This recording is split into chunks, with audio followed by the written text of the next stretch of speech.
Mirko dýchá ako amatér. Neuvedomuje si, že je ústny dýchač. Ochabuje mu tvár, kvôli ktorej vyzerá jak zemiak. Tým, že zle dýcha, má vyššie kortizol, ktorý mu priamo znižuje testosterón. Vysušujú sa mu ústa, smrdí mu z huby a je náchylnejší na zubný kas. Nehovorím ani o jeho spánkovej rutine, ale keď už zaláhne do tej postele, dýcha cez ústa, čo má za dôsledok zapadanie jazyka a nie je schopný dostať sa do hlbokého spánku. Nie je divu, že cez deň je vyčerpaný a nemá náladu robiť žiadnu produktívnu prácu, ktorú si stanovil. Keby len existovala vec, ktorú by mohol spraviť, aby sa zachránil. Dýchanie je vec, ktorú robíš aj teraz, bez ktorej by si bol mŕtvý. Robíš ju každý deň, celý život, dokým si dead. Nemáš otvorené ústa, dúfam, pri tom, jak dýchaš. Každopádne tak jednoduchá vec, ktorú robíme všetci, bez ktorej by sme nemohli existovať. Ako ju môžem kurňa robiť zle? Je to jednoduché, dýcháš ústami a tým, že dýcháš ústami, celý tvoj ksicht a tvoje dýchanie je narušené. Takže prejdeme rovno k tomu, prečo to je zlé. A na konci je ešte bonusové cvičenie, ktoré môžeš skúsiť hneď teraz a zníži ti stres za pol minúty a budeš sa cítiť ako král. Takže sleduj video. Takže prvý problém, vizuálny problém, keď máš otvorené ústa, celá tvoja tvár je zrelaxovaná, takže ti ochabujú svaly v tele, ochabuje ti jazyk, máš škaredú čelusť, máš dve brady a celkovo tvoja tvár nevyzerá tak, ako by mohla a tak mužne, ako by mohla. Ukazujem na svoju, ale myslím to akože vo všeobecnosti. Takže tým, že máš otvorené ústa a dýcháš ústami, prúde ti kyslík cez ústa, tým pádom ti vysušuje ústa, tým pádom ti viac smrdí z huby, tým, že máš suché ústa. Tým pádom máš väčšiu náchylnosť aj nakazy, keďže není prelubrikovaná tá tvoja huba. Takže tým pádom nemáš... Takže tým, že máš vysušené ústa, máš väčšiu náchylnosť na zubný kas, keďže nemáš prevlhčené tie ústa a hromadia sa ti tam o dosť viac baktérie a celkovo tvoj ksicht nevyzerá tak potenciálne dobre, ako by mohol. Tu máš fotky, alebo tu máš jednu, alebo uvidím, dvoch dvojčiek, ty koko dvojčky sú dve, to som nevedel. This big brain time. Ktoré jedno bol ústny dýchač, ako som to nazval, a druhé dýchalo normálne, tak ako má, so správnou polohou jazyka. A vidíš, aký veľký rozdiel to dokáže spraviť. Máš škarečí nos, čelusť, bradu a to je len vizuálne. Horšia vec je zdravotná stránka tohto dýchania. Veľa ľudí je spánkovo vyčerpaná v podstate a má naozaj zlý spánkový režim, spánkovú hygienu. A keď už sa konečne dostanú k tomu spaniu, tak cez noc otvoria ústa, zapadne im jazyk a tým pádom nemôžu dýchať, nemôžu sa dostať do hlbokého spánku a nastáva tzv. Apnoe. A je to naozaj rozšírenejšie, než by si mohol myslieť. Samozrejme rozprávame sa o nejakej detskej apnoe, není to tá obštruktná apnoe, ktorú majú väčšinou starší ľudia, obézni ľudia, alebo naozaj keď máš niečo fakt abnormálne v svojom hrdle nose. Každopádne detská apnoe naozaj môže s tým trpieť o dosť viac ľudí, ak si myslíš, a možno aj práve ty. Sám som bol obeťou. Každopádne nechcem nejakú sebadiagnózu alebo nejaký zrazu stres kvôli tomu, že umrem asi alebo niečo. Som starý kokot, asi umrem o hodinu. Je to naozaj spôsobené len tým, že dýchame ústami a máme zlý návyk toho dýchania a tým, že dýcháš zle cez nos, zapadá ti jazyk, môže sa ti stať, že sa zobudíš cez noc že nemôžeš sa nadýchnúť a častejšie sa budíš cez noc a není to taký kvalitný spánok, aký by mohol byť. Samozrejme, není to možno až tak vážne ako niekto, kto sa prestane nadýchovať za hodinu až 30 krát, čo je naozaj tá vážna apnoe. Takže pokiaľ si není obézny, nemáš moc veľa svalov, tak je možnosť, že stále tým, jaké máš dýchacie návyky, tak môžeš trpieť nejakou tou detskou apnoe, ktorá stále môže mať za následok ráno ťa bolí hlava, si cez deň možno taký ospalý, ráno si všimneš, že máš sucho v ústach, čo samozrejme je spôsobené do určitej miery tým, že si dehydratovaný, ale cítiš naozaj, že máš možno popraskané pery, sucho v ústach a bolí ťa hrdlo a máš takú tú migrénku rannú. Opäť hovorím, môže to byť spôsobené aj tým, že máš zlý spánkový návyk, možno si niečo posral, máš nepravidelný spánok alebo piješ alkohol pred spaním, kofeín a nemáš fixnutý ten spánok, takže nemôžeme to dávať za vinu čisto tomu dýchaniu. Každopádne určite tam je percento ľudí, ktoré sleduje toto video, vrátane mňa. Momentálne som na tom o dosť pokročil a preto robím toto video, aby som to trošku dal na pravú mieru.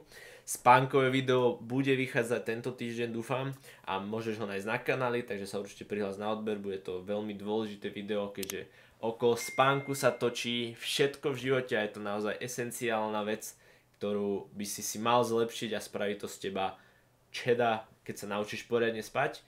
Každopádne niektorí ľudia si aj fixnú tú spánkový režim, tak ako ja. Každopádne stále nedokážu si mať ten hlboký spánok a braní im práve tie dýchacie návyky, ktoré majú. Disclaimer, samozrejme, nie som doktor, nie som krčný doktor, obvodný doktor, žiadny doktor. Pokiaľ máš naozaj nejaký problém so spánkom a máš tam to podozrenie, že by si mohol mať nejakú spánkovú chorobu alebo možno aj nejakú tú vážnejšiu apnoe, určite to preber s doktorom, kľudne sa ho na to spýtaj a uvidíš sám, čo ti na to povie.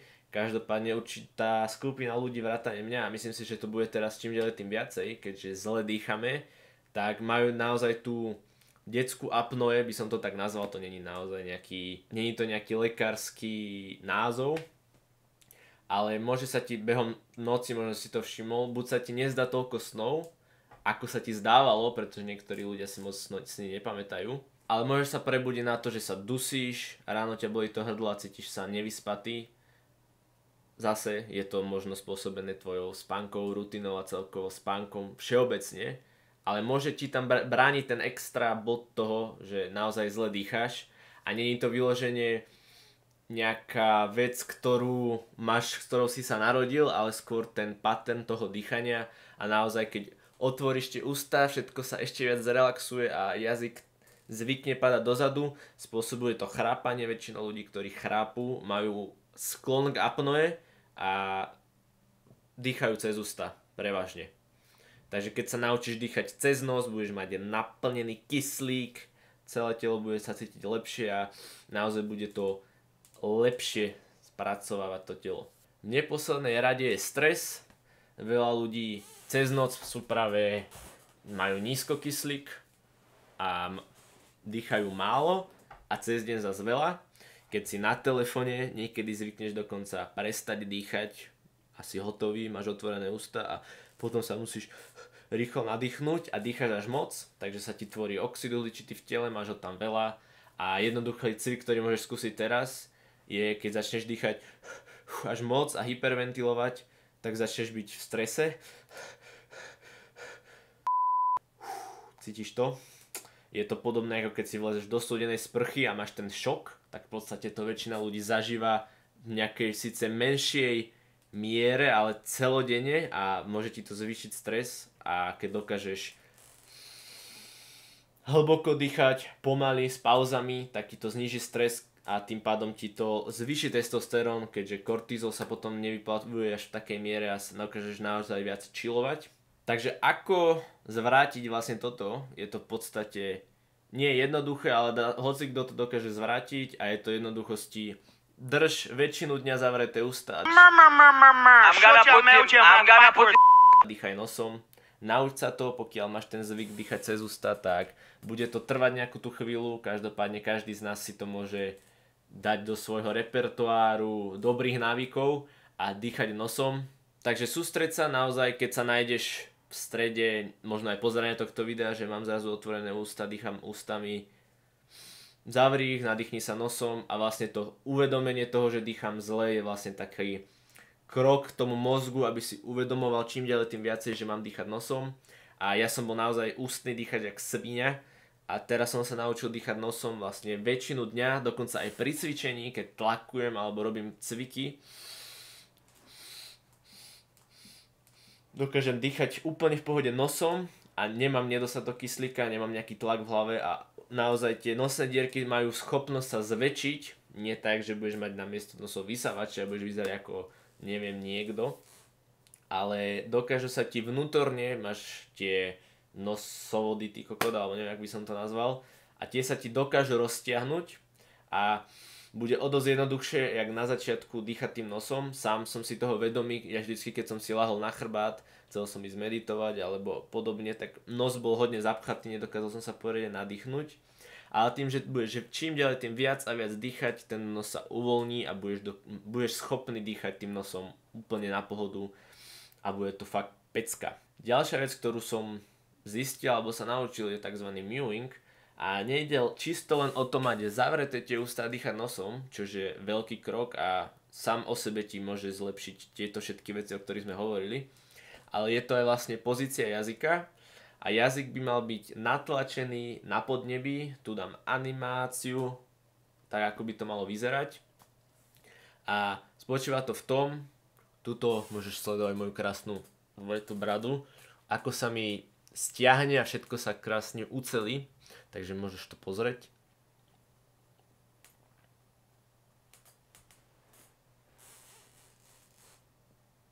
Áno, a väčšinou dňa si v tejto polohe máš to pevné, naozaj ti to zväčší aj svaly a budeš mať krajšiu tvár, pevnejšiu tvár a keď pôjdeš zalahnúť, ten jazyk bude tak silný a vytunený, že ti nebude padať dozadu.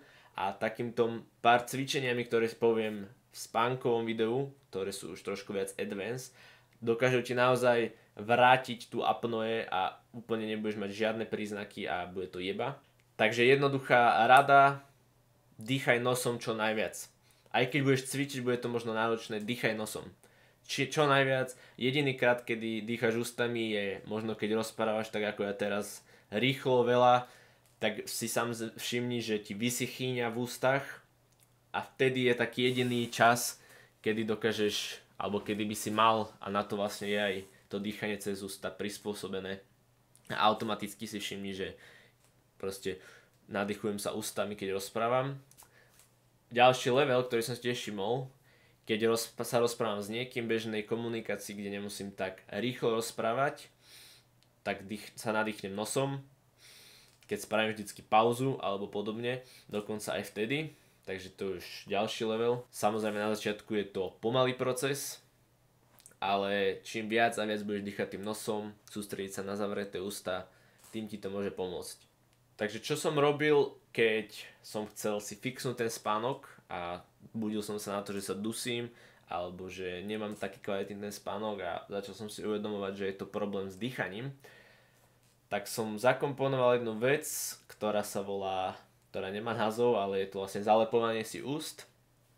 Zalepujem si ústa nejakou páskou, ktorá je určená na kožu, hej, nie nejakou duct tapeou, ty kokot, hej, nie, že si budeš stavebnou páskou lepiť hlavu a vytrhneš si všetky chlpy, ktoré máš na ústach, tých pár, ktoré sú tam. Ale sú to jedny pásky, idem ich ukázať. Sú to takéto pásky, neviem, či to je vidieť. Počkaj. Oh yeah, mikroporová páska, táto konkrétne, alebo taká viac papierová páska, alebo toto myslím ženy používajú, neviem, či neviem, na nejakú sračku, neviem, ale je to každopádne páska určená na to, aby si ju lepil na tvár, hej. Nedoporučujem leukoplast alebo nejakú inú izolačnú pásku, hej, to určite nie. Mala by byť určená na to. Môžeš ju nájsť na AliExpresse, keď nájdeš micropore tape, alebo aj sleep tape, keď nájdeš, tak to tam určite bude. Alebo pozri na internete. A jednoducho si zoberieš malinký pások, prelepíš si pery a ideš spať. Samozrejme na začiatku, ako pri každom zvyku, tie ústa sa ti otvoria pravdepodobne, zobudíš sa s tým, že tú pásku si asi nezjedol, to sa zase neboj, to akože OK.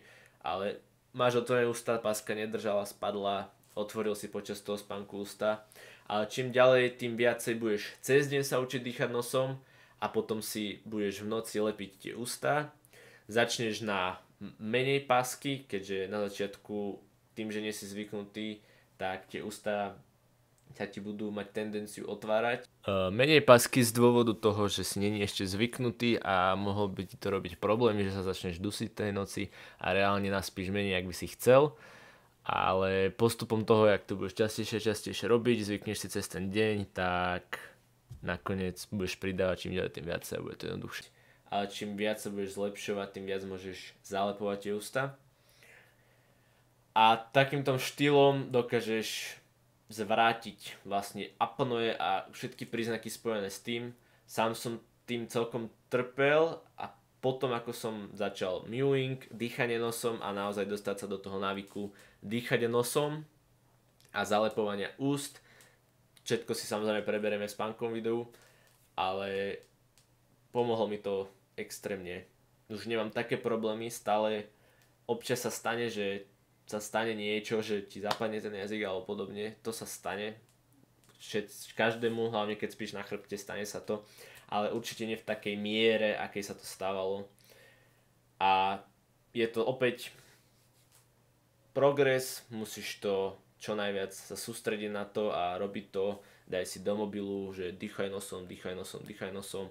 Sústreď sa a nachádzaj sa cez deň v situácii, kedy máš otvorené ústa, dýcháš ústami a uvedomíš si to. To uvedomenie, na to je dobrá aj meditácia, že si ducha plný a uvedomíš si to, že zrazu dýcham ústami a nemal by som a zmením to na ten nos.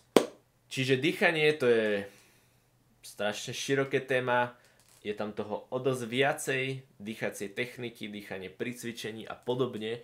Každopádne takýto základ a ten zdravotný hlavne je najdôležitejší, by som povedal, a doporučujem naučiť sa dýchať nosom.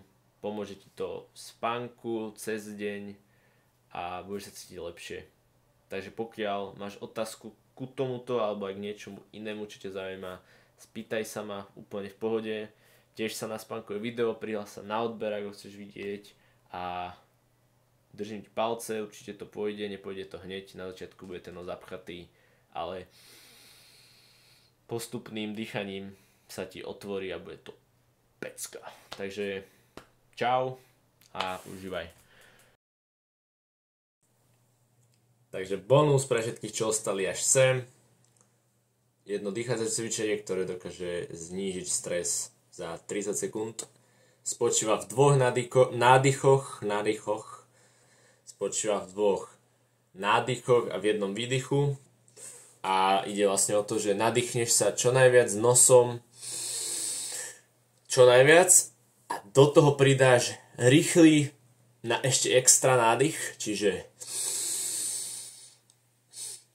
ešte taký, že ti to poriadne rozťahne tie plúca, tie vačky, čo tam máš, ti rozťahne, poriadne ťa zásobí tým vzduchom, vyváži ti vlastne kyslík a oxid uhličitý v tele a zakončíš to krásnym dlhým výdychom a vydáš všetken ten kyslík zo seba. Môžeš to opakovať raz, dvakrát, trikrát max a zniží ti to stres, skús to sám, môžeš to skúsiť teraz, môžeš to skúsiť pred nejakou skúškou alebo nejakou stresujúcou udalosťou, alebo keď zažívaš ten stres, tak to môžeš behom toho spraviť a podobne.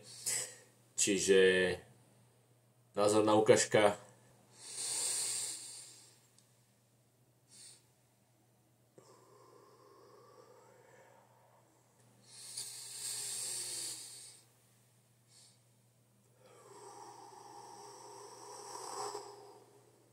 Cítim sa jak král. Takže pokiaľ chceš zlepšiť ešte ďalej nejaké to svoje nažívanie, tu si pozri video, ktoré som vydal o dopamin detoxe, je to asi najlepšie video zatiaľ, ktoré som spravil a určite bude mať nejakú hodnotu, keď si ho pozrieš a díky.